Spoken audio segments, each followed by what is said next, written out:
here, guys. We're going to get you fully set, going by team here, starts and sits, full preparation. I got Jim with me. Week 2 is here. Jim, are you pumped up? Are you ready to go?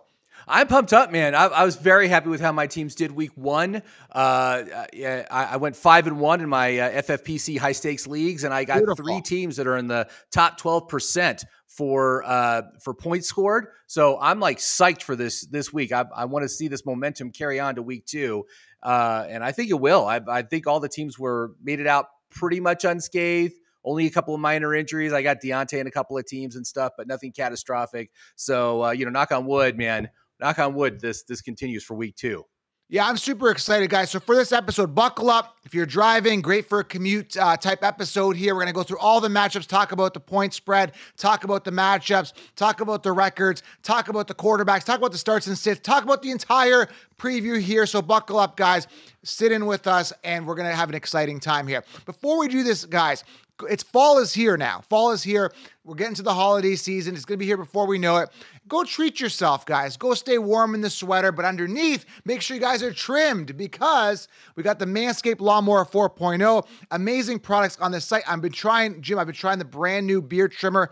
And the thing is, amazing durability on these products. The touch and feel of the shifting of the different lengths for your control to control your beard length here. Amazing touch and feel, guys. Very durable product. They got cologne, they got underwear, they got everything you need. And go treat yourself to anything on the site right now. Manscaped.com. The code you want to use is ShowerLine20. They got everything you need, guys. All my grooming products, my deodorant, my underwear, everything is from there. Manscaped.com, ShowerLine20. Jim, I got to ship you over still this Lawnmower 4.0 so you can experience it yourself. Sounds good, man. Send it. I'm excited to try it out. All right, man. All right, manscaped.com, ShowerLine20. Go treat yourself right now. All right, if you're new to the channel, make sure you guys subscribe. Thumbs up, guys. Leave a comment below. We're going to go through starts and sits. We're going to go through all the matchup. And again, if you're listening to this on Friday or Saturday morning, skip past the first couple of minutes here because we're talking about the Thursday Nighter, which is tonight. We record this on Thursday morning. And we're going to go through the news, guys, as well. We got news and notes here for you as well. But the first one here is Vikings and the Eagles here. We got a matchup here where, the Eagles are a 6-point favorite in this matchup. A lot of fantasy relevance here. We got Jordan Addison stepping up last week. We got, obviously, Jefferson looking, up to shape as usual. And, I didn't really like the way Alexander Madison looked. He didn't look like 100%. Like, he didn't look like a good Dalvin Cook replacement. But, Jim, what do you think of this matchup here for starts and sits? Who are we starting here? Well, I got to say, the big red flag is Kirk Cousins and how he absolutely sucks on nighttime nationally televised games. He can't, he's like maybe 20% of the time he'll have a good game. And I seem to recall that last year he had a good game on a night, on a night broadcast. So I'm thinking it's going to be sucky Kirk Cousins tonight. And that makes me really want to, obviously you can't sit Jefferson, you can't sit Hawkinson, but I would be very careful about starting anybody on this offense tonight. So that's where I'm at on there. But I on the other side, I think Philly's going to blow this sucker out. They were very much frustrated last week in that very close game against New England. But I think everybody on Philly, except for the backfield, is a start, right? So you want to start Hurts, of course. You want to start. Why am I drawing like Goddard and the receivers? They're all great, but that's where I'm at with the Thursday night game. Yeah, based on matchup though, I've got Kirk Cousins as a favorable matchup, arguably one of the best matchups versus position. Had a decent week last week, but the thing is, it's like if you have a better option, go for it. But based on matchup, believe it or not, him, Jefferson, all are startable. Again, I don't have Kirk Cousins on my team. I consider him a backup at best. Jalen Hurts had him a 14-pointer last week, not the greatest game. He's got a relatively easy matchup too against Minnesota. So yeah, so when I look at the Vikings, again, they look like optimal matchups. So when you are looking at the Vikings players and the Eagles players, if they're at top of the depth chart, definitely consider starting them this week. Okay, guys? Again, if they're not performing, and that's the thing we want to talk about. So a lot of lack of performance. T. Higgins crapped the bed last week. Drake London. It is 1 week. So I want to tell everybody, relax.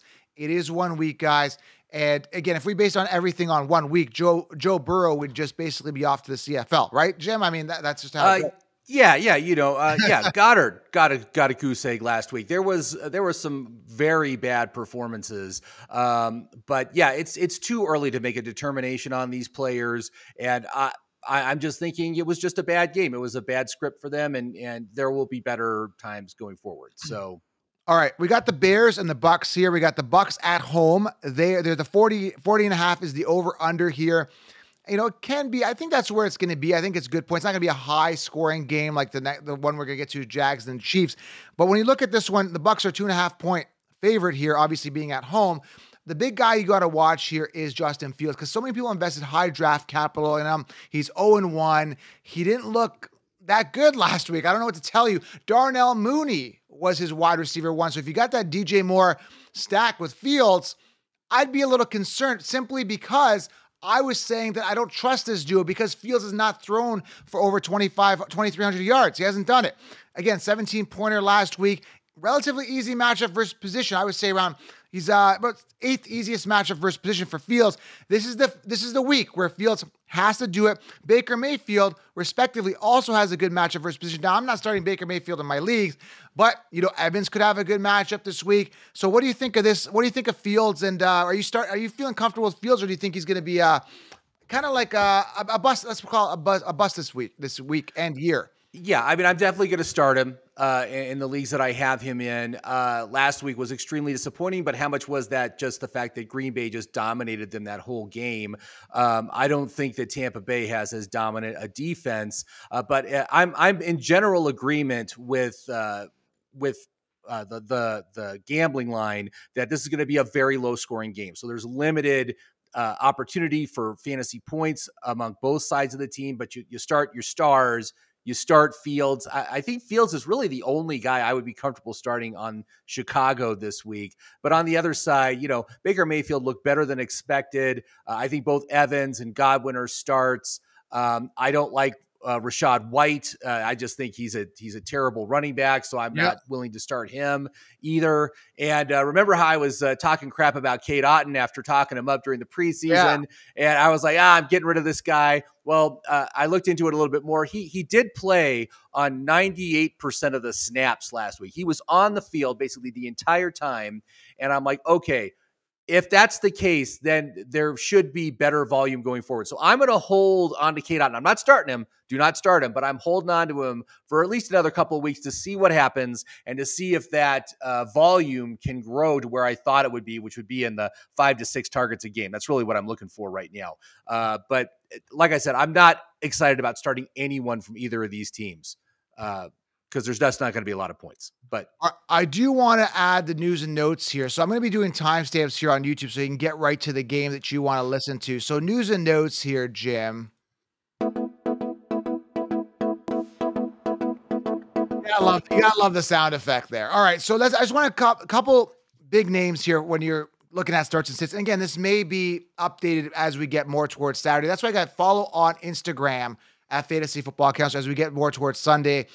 Things change, right? I want to make a quick note here. Austin Eckler, ankle, did not participate. I want just a couple big names here. Did not participate in practice on Wednesday, September 13th. George Kittle fully participated. His groin was bothering him. Kadarius Toney's knee fully participated. Travis Kelce knee was limited in practice. So maybe, Travis Kelce trending towards probably getting into playing.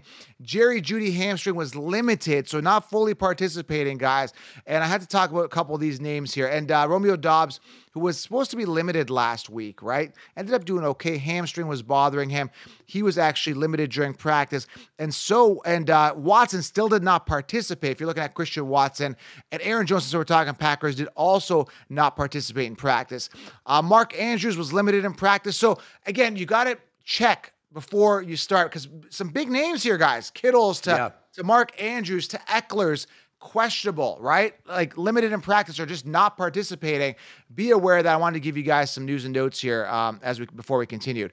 Jim, what do you think, Kelce? Do you think he's got to come back, man? I haven't heard anything about his status this week. I think I think they're probably going to keep him out for another week because it was a pretty serious, even though that knee injury, that hyperextension, yeah, geez, that just freaks me out. It just grosses me out when I think about it. But, he didn't tear anything, but there's a lot of swelling and a bone bruise, I think is what he's dealing with. Those bone bruises can take a while to heal. So I think he might also be out again this week, but you definitely want to check. And then as far as the guys that missed last week and are limited this week, I'd be very reluctant to start any of those guys because you really want to see, are they just going to be a decoy out there, or are they actually going to get the work? And so, if Christian Watson comes out and plays, if Mark Andrews says they're going to play, I would be very reluctant to start them unless you're absolutely desperate to need to start them, because you want to just wait and see what they're able to do and make a determination for week 3. Yeah, for sure. So there's some news and notes here for you guys, just as we continue on here, and want to get you guys up to date on that. All right, let's keep going on with the matchups here. I'm having a lot of fun here. I just like looking at the matchups. I'm just so glad football is back. Next one here, we've got the Packers at the Falcons here. Obviously, this is a situation that we're monitoring very closely. We've got some Bijan stock, and Algier coming in and getting that goal line work. So this is something to monitor because when you look at the limited amount of touches that Bijan got, I mean, you could have had over 25 plus touches, and he did so much with it. And that's the thing. He looked so dynamic on the runs, the way he was elusive near that goal line. And then they bring in Algier. This is something we got to monitor because I'm wondering if this is going to be like a courtesy thing. Was it like, we're going to use Algier so we don't completely disregard him? Or is it going to be a full-on committee? Jim, what do you think, man? Full-on committee, or is this going to be a 1 week thing for Algier? Well, I think there is going to be a committee aspect to this, but Bijan is going to get the majority of the work, and his role is going to continue to grow as the season goes on. I mean, you look at that touchdown run he did; it was a thing of beauty, and that was from outside the 5-yard line, so it didn't even count as a red zone, as a red zone touch. I'm sure they're going to be utilizing him more in both the passing game and the ground game. So I'm excited for what Bijan offers. He showed. He looked fantastic last week. And, like I said, it's the first game for a rookie. I think they were limiting his workload to make sure he was comfortable. But I think as his comfort grows, his role is going to grow. And I think he's great. He looks so good out there.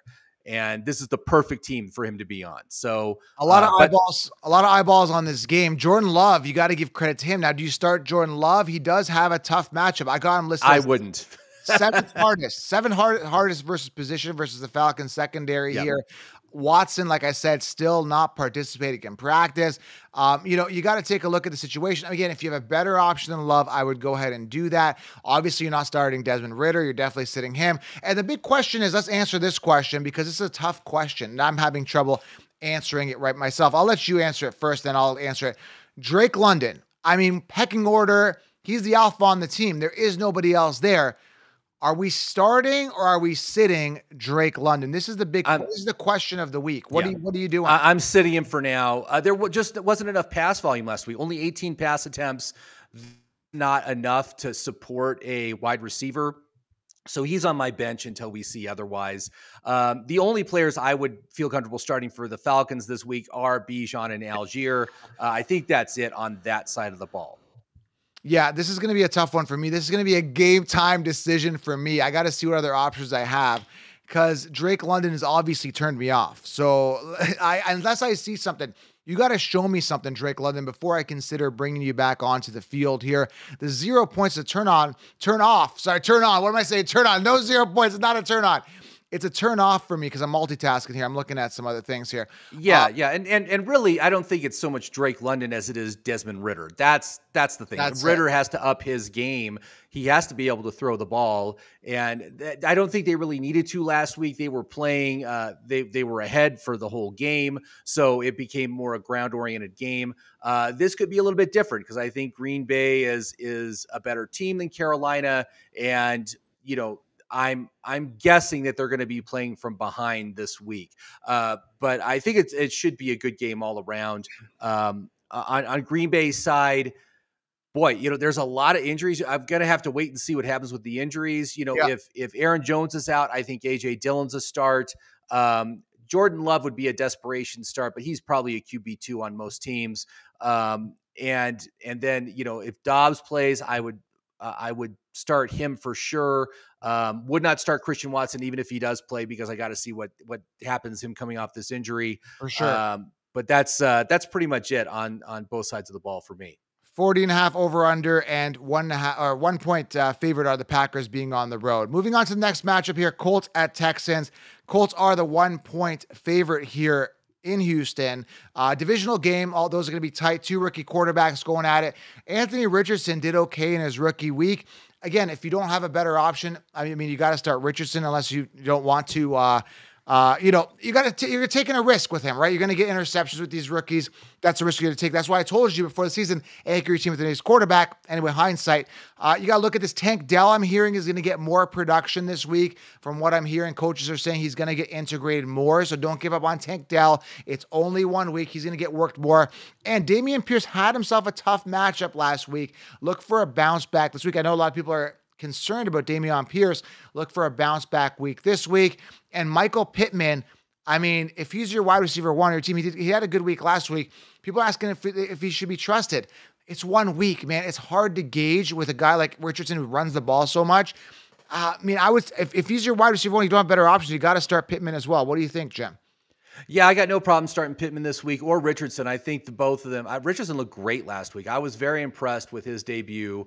Certainly, of all the rookie quarterbacks, he looked the best. And we do have a rookie quarterback versus a rookie quarterback this week, so that's also interesting. I've got this labeled as a bust game. So again, limited opportunities on both sides of the ball. So I want to minimize my exposure where you can. But yeah, I think Pierce is good. I think maybe Nico Collins. You can certainly start Nico Collins, but wouldn't start any of the other Houston receivers or the quarterback. Just have to wait and see with all these teams. There's a lot of young talent on both sides of the ball here. So that would be it for me for the starters. I got Pittman and the Colts receivers labeled as a mid-tier matchup. So it's not going to be too hard, not going to be too easy based on paper, because based on paper, sometimes things don't always work out. It depends on the situation, what's going on. Last week, based on paper, it was like Burrow had a tough matchup. Turned out it was tough. Lamar had a tough matchup. Turns out it was tough. So we're going to have to see as we get more into this. You're going to have to monitor your teams, guys, and see who's performing and who's not, okay? Look at the usage. Right. Next one, Seattle Seahawks at the Lions here, moving along here. The Detroit Lions at home here, 6 point favorite. This is another situation we're going to be monitoring very closely. I am starting Gibbs. I'm not concerned about Montgomery. Gibbs is going to take a step up this week. Obviously, Amon is a must start. Goff looks like a safe start as well. Kenneth Walker, I think he's worthy of a start. He looked like he was the alpha of the team last week. And I mean, Metcalf, Lockett, it's always a bit of a crapshoot. What do you think of them? I know you're talking about Geno Smith. Is he fool's gold from last year, or is he the real deal? What do you think? It was exactly what I feared, but that could have been more of just the defense, the Rams defense being better than we thought. And so I don't think that the Detroit is necessarily as formidable a defense as what the Rams were showing there. So Geno should be better, but this is my problem with these failed quarterbacks. I mean, it's not like it. You just don't see like a quarterback that's in the league for 9 years that all of a sudden becomes good on year 9, right? And that just doesn't happen. And so when it did happen with Geno, that was great. You write it. He did great with his players, but these players always revert back to what they've always have been. And that's what I'm afraid is going to happen with Geno. I was willing to give him a pass because they added all this talent. They added Charbonnet, they added Jackson Smith and Jigba, but maybe it just doesn't make a freaking difference because he's just a bad quarterback. And that really worries me this year. I'm certainly willing to start Ken Walker. DK Metcalf, I think, is fine, and Tyler Lockett is fine, but I can't start anyone else on Seattle until I see some better quarterback play, and I'm not sure it's going to happen. I don't know. That's where I'm at with that side of the ball. It is a relatively favorable matchup. I got Geno Smith having the 6th easiest matchup versus position, but if you look at his stat line, 9 fantasy points last week from Geno Smith, 1 touchdown. He put 112 passing yards. Unacceptable for a guy that people were drafting thinking he's going to have, a QB1 upside. But again, it is 1 week. We're going to have to see how this plays out. So again, monitor the Gibbs-Montgomery situation. Obviously, a monitor is a must, plug and play. Seattle is a little bit up in the air. Charbonnet could get some more work this week. Keep an eye on that as well, okay? There's one guy you forgot to mention. I can't believe you forgot to mention it, but Sam Laporta. I will start him this week. Oh, my God. Sam Laporta is a start for this week. But yeah, Amon-Ra, I think both the guys in the backfield, I think both Gibbs and Montgomery are good. I think Goff's a good start this week. So, yeah, that's where I'm at with those guys. It's funny, he's become a waiver wire wonder when we were telling you to draft Laporte on all rosters because he was a plug and play, guys. We heard about this in the offseason. People were doubting it, and sure enough, he proved us right last week. But again, it's 1 week. Week 2 is really going to solidify a lot of things. Moving on here, Chargers at Titans here. Chargers are the 3-point favorite. Tennessee here. All this talk about like Spears out snapping Derrick Henry and Derrick Henry not getting the full workload. Guys, it's week 1 here. Henry's going to eat. He's still out there stiff arming people. He's still the man. He's going to get the most attempts. He got way more attempts. And then the Chargers, they're banged up here. Eckler, Kelly getting work. That is going to be a committee. We know that Kellen Moore is going to use 2 running backs. You know, obviously Eckler is going to eat. He ate, but look for a complete split backfield here. Kelly is going to eat. Now, one thing I was wrong on, according to week 1, Allen seems to be the guy. Keenan Allen is getting that volume. I watched this game. Quentin Johnson, not necessarily integrated right off the bat, got few targets. Concerning, so I would bench Quentin Johnson for now. But Mike Williams already showing signs of her injury, was concussed out the first game. Should be back. We're going to monitor that situation. But you can see already injury striking, not a serious one, but already striking Mike Williams. So look for Quentin Johnson to emerge very soon as injuries play a factor here with the Chargers here. What do you think of these two offenses? So I did not hear. Did Mike Williams get concussed? Is he in concussion protocol? Because he's probably not going to play if he's in concussion protocol. I don't think he's under protocol, but he'd get banged up in the head. It was a hit to the head. He came back on the field that game. So I think it was just, let's check on him. It wasn't a concussion. He just got knocked pretty hard. I think it was his head got hit, but I don't think it's going to be a concerning concussion thing because he did come back to the game. So, but what I'm saying is that already like banged up is what I'm trying to say here, you know? Right. Yeah. But remember, it is a long season. We are right at the very, very beginning here. And I don't have faith that these old guys can hold up, especially with their injury history. So for both Keenan Allen and Mike Williams, I think as long as they're healthy, they're a start. But, I don't know how long that's going to last with those guys. Likewise, Eckler is also an old guy. So, as far as who would I start this week, you start the receivers. Herbert obviously as a start. And I would start Kelly, especially if Eckler's not going to play. I would definitely start Kelly. Yes. But on Tennessee side, you can start Hopkins and you can start Henry. And I think that's it. I think that's all you can really start on that team. I certainly don't want any part of Tannehill. He looked terrible last week. Just terrible. Yikes. He's at the end of the road. And Chig is another goose egg. Chig Okonkwo got a 0 last week too. Maybe he'll get a couple of targets this week. I hope so. Yeah. All right, moving on from this. Yeah, I just read here, Mike Williams, it was a head injury and he came back, like I was saying. So I don't think it's that serious. Next matchup here, a lot of eyes on this one, especially if you invested high draft capital, 4th, 5th round pick on Lamar Jackson and Joe Burrow. Ravens at the Bengals here. We got the Bengals here at 3.5-point favorite as of right now. They're at home. They need to bounce back significantly. Both teams really need to have a bounce back type week from a performance standpoint. We have Lamar Jackson out there fumbling the ball security issues there shouldn't be any ball security issues after you're the highest paid player in the NFL. These two players, the amount of money that's on the field between just these two quarterbacks is unreal. Right. So it's over $100 million between just those two guys. We're looking at a spectacle of it. Jim, I don't even want to talk about this game. We shouldn't even talk about this game. They should all be startable according to what they've been paid, right? The thing is, it's an AFC Central matchup. These things are always very low scoring. And so I would just start the studs, start the stars, but try to fade everybody else. So on Baltimore's side, Lamar Jackson, you got to start. And I would also start Zay Flowers. Flowers looked fantastic last week. That's it. That's all I would start on the Baltimore side. And then on Cincinnati, you got Burrow, Chase. Hopefully both those guys bounce back strongly. T. Higgins and maybe Joe Mixon. That's about all I would start on these guys. Higgins was a disaster last week. Disaster. Yeah, Higgins was another goose egg. But believe me, that whole offense was a disaster last week. It was abysmal how bad they were. I think Burrow got 3 points or something, 3 fantasy points. It was absolutely horrendous. I think they should be better this week, but don't expect like a blowout or anything like that. This is going to be a very low scoring game on both sides of the ball. And the thing is, with the running back situation, with Dobbins being out, like I said, do not draft Dobbins. And it wasn't so much injury. Injury played a factor. I'm like, yeah, he's injury prone. But the main thing here with Dobbins was the fact that, like, well, obviously years to while when I was, is the fact that Lamar Jackson runs so much. That was a big turnoff to me based on situation. So I was fortunate enough to fade Dobbins, but for many people who says 0 RB, Dobbins as your RB1, good luck to you. It's going to be a shuffle there with Hill, who looked like the goal line guy last week. And then you got to look at Gus as well, who could be the primary back who's going to get more volume. But either way, a disaster in that situation for the running back committee. So I'm glad I'm away from that situation. Yeah, I pretty much avoided any running back that's playing with one of the running quarterbacks, Josh Allen, Lamar Jackson, Fields, and, those guys. Even Hurts. Yeah. And so for me, that's just generally a rule because they're never going to be the RB1. The RB1 is the quarterback. Yes. So they're just picking up scraps is essentially what it comes down to. So I'm really not interested in any of those guys. And I don't think any of them are startable on any given week either. So that's kind of where I'm at with that game.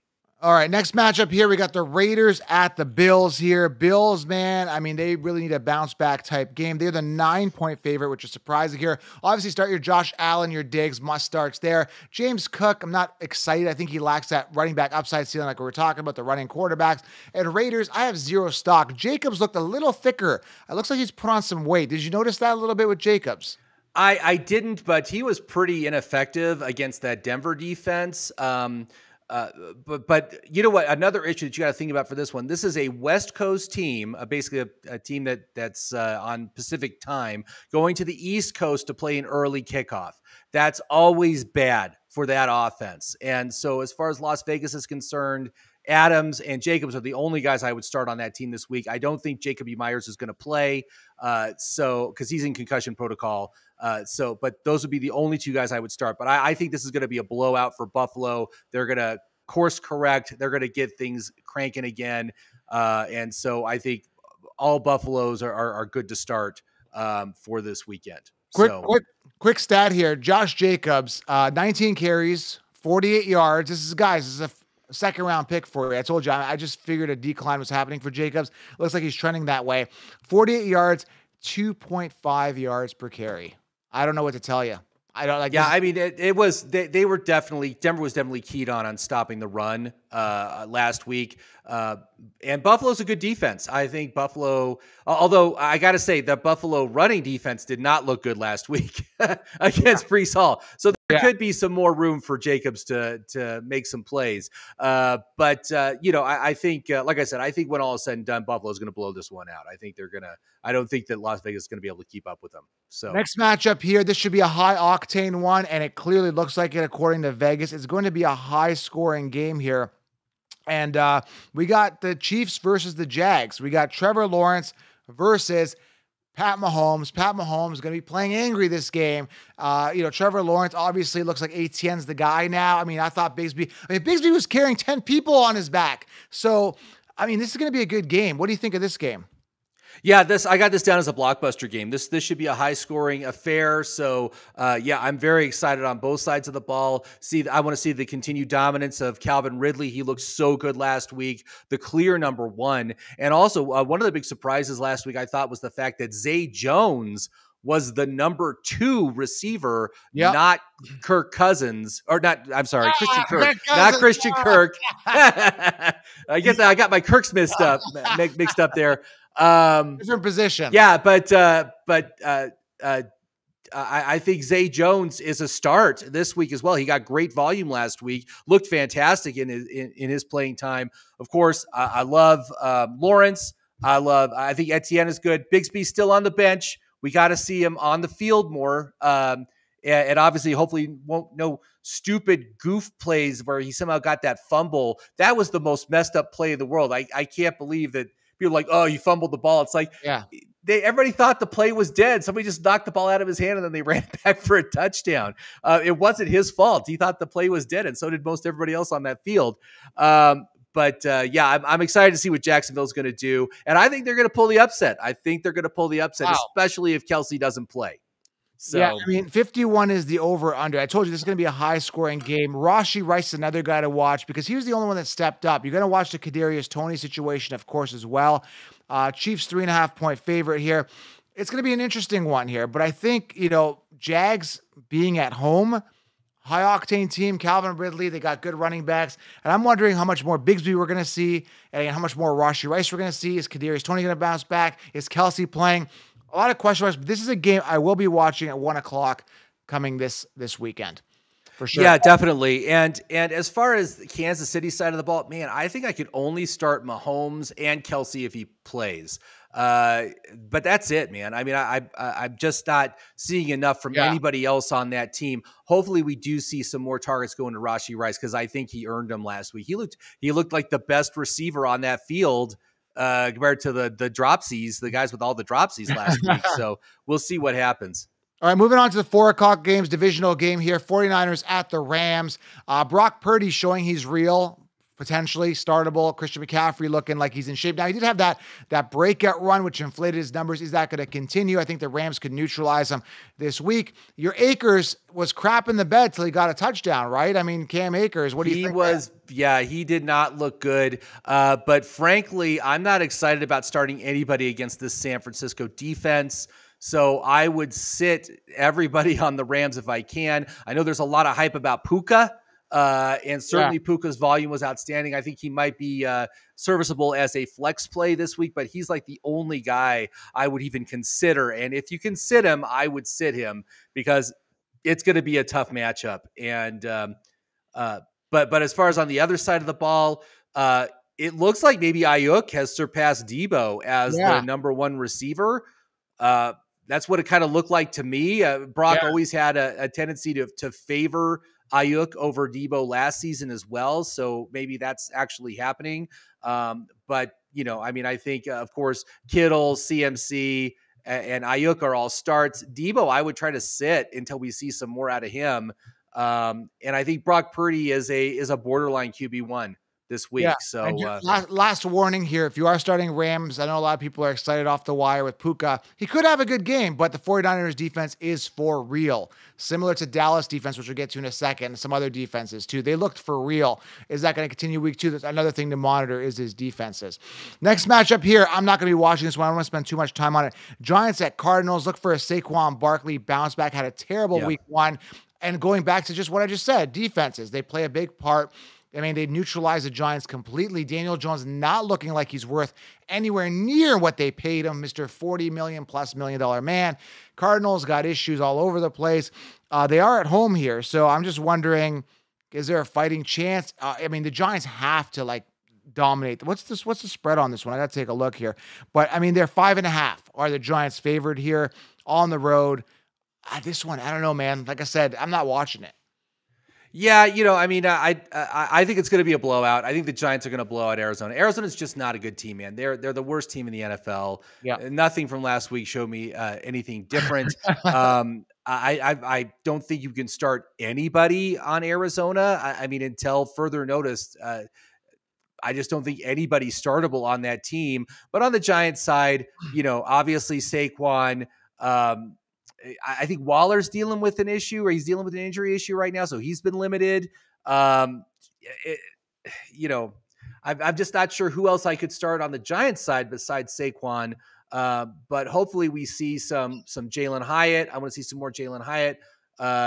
And I think Daniel Jones is going to do better, but I wouldn't start him. Joshua Dobbs, Arizona, 0.98. He couldn't even muster up a fantasy point. He had 0 touchdowns, 0 interceptions. He threw for 132 yards. Just sucked, dude. Just absolutely sucked. Because the thing is, he had -3 rushing yards. So it just kind of penalized. Like Arizona, no Arizona for me at all whatsoever. Right. Terrible. Next matchup here, Jets at Cowboys here. This is going to be an interesting one. The Jets. Now, the big question here, start and sit Garrett Wilson. He's your starting guy. 2 big problems with Garrett Wilson this week. Number one is the quarterback, Aaron Rodgers out. Zach Wilson, I mean, I don't trust that guy as far as I could throw him. And another guy, I mean, another problem is that the Cowboys, amazing defense. He's going to be locked down. It's going to be a tough matchup. It's going to be a rough day for the Jets. The only bright side is I am starting Breece Hall in the league as in a super flex play.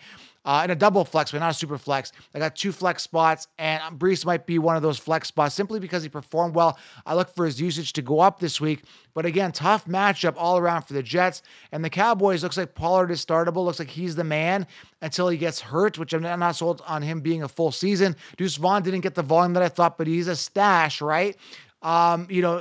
It's going to be interesting, man. It's going to be really interesting to see this matchup defensively and how Garrett Wilson is going to function. What do you think here? Dak Prescott, too. Do you trust him? Yeah, I don't want to start anybody anybody on either of these teams, because I think this is going to be a defensive battle. Both these defenses looked very, very good last week. And so, Breece Hall, I think he can start, but, and Garrett Wilson, I think, he's a must start just based on where you drafted him. You're going to need to start him if you have him. But on Dallas' side, CeeDee Lamb, Tony Pollard, I think those are the only guys I would actually start on this team. I would try to sit everybody else. But I just don't, what's the over under on this game? It's gotta be low. It's gotta be like, it's going to be, actually, believe it or not, this is crazy because maybe Zach Wilson factor. That's why, but the Dallas Cowboys are favored 9 points of being at home. Yeah, but what's the over-under on the points? Oh, sorry, the over-under. Let me pull that up in a second here. But the thing is, Dak only put up less than 7 points last week. The over-under is 30. Well, he didn't need to. He didn't need to do anything. The defense but was just destroying the Giants, just destroying them. So, yeah, I'm absolutely not surprised that he didn't have to do that much. He just didn't have to do that much because they were just destroying them. So 38. The over under is 39 and a half. Did I read that correctly? 39 and a half. I got 38 and a half, but it fluctuates. And again, it's early, yeah. For under 40. Yeah. So anyway, I mean, again, there's not going to be a lot of points scored in this game. So only the studs start. Everybody else is a sit. So, all right, moving on here. Commanders at Broncos here. Broncos being a 3.5 point favorite. I'm not too excited about watching this game either. Javonte didn't have the game that we expected. Sutton had a decent game.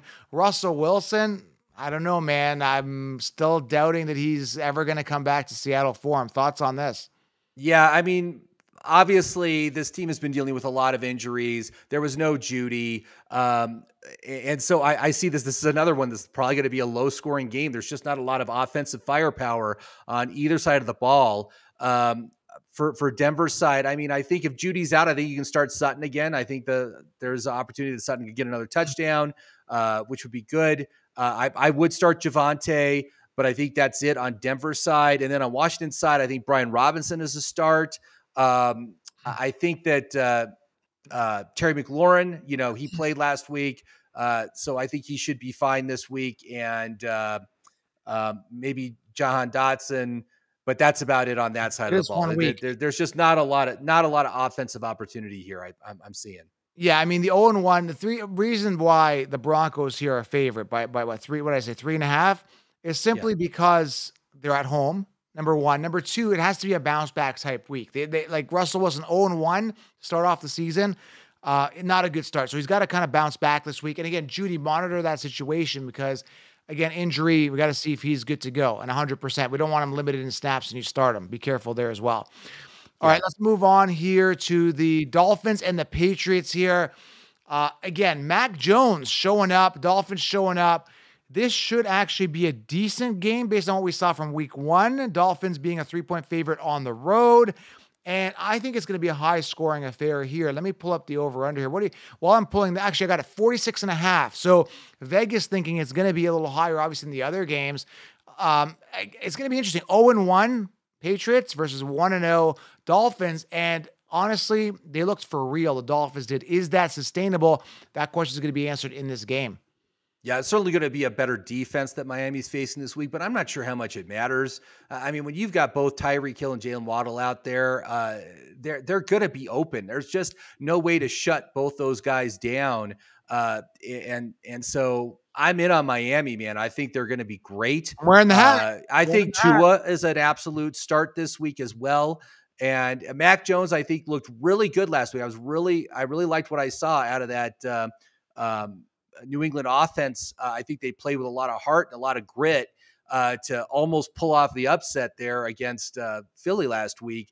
But I just don't think they're going to be able to keep up. I just don't think they can match what Miami's going to do offensively. And so I think it's going to be, I think Miami's going to pull away. It's not even really going to be close by the end of the game. So yeah, just a quick fact here. Tua and Mac Jones were the top two quarterbacks last week in fantasy, 27.14 for Tua, Mac Jones, 24.14. These guys, 3 touchdowns to 1 interception, both respectively. So we're going to see what these guys are made of this week when they play each other. So it's interesting that the 2 top quarterbacks from last week are playing each other this week. Going to see how that plays out. Next matchup here, Saints at Panthers here. Let's rip through it here to wrap this up. Saints at Panthers. This is going to be a 7:15 game on Monday. Then we got the Cleveland and the Steelers. Saints, Panthers, who are you starting real quick here? I mean, not much interest here. Not too much excitement from the Panthers side for sure.